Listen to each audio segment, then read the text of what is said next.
I am the Tofu Golem. Please enjoy the video. Start with the essentials. In this video, I will explain how to make meringue kisses.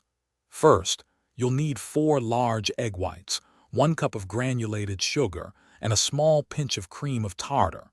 It's crucial that your mixing bowl and whisk are impeccably clean and free of any grease. Even a tiny bit of yolk can prevent your meringue from whipping up properly, so separate those egg whites with extra care. Now for the magic. Begin by beating your egg whites on medium speed until they reach soft peaks, which usually takes about 3 to 5 minutes. Then, slowly incorporate the granulated sugar, adding it 1 tablespoon at a time. This gradual addition is key for a stable meringue. Increase the speed to high and continue beating for another 5 to 7 minutes until you achieve stiff, glossy peaks that hold their shape beautifully.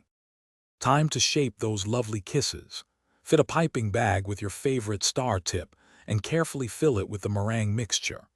On a baking sheet lined with parchment paper, pipe small, 1-inch meringue kisses, leaving a little space between each one. Then, bake them in a preheated oven at a low temperature of 200 degrees Fahrenheit for approximately 1 hour. This slow bake ensures they dry out perfectly.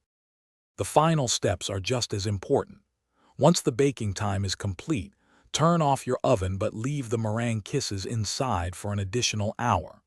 This slow cooling process is vital for preventing cracks and ensuring they stay wonderfully crisp. After they've completely cooled, transfer your beautiful meringue kisses to an airtight container. They will stay fresh and delicious at room temperature for up to 2 weeks. Thanks for watching. Consider subscribing if we helped you today.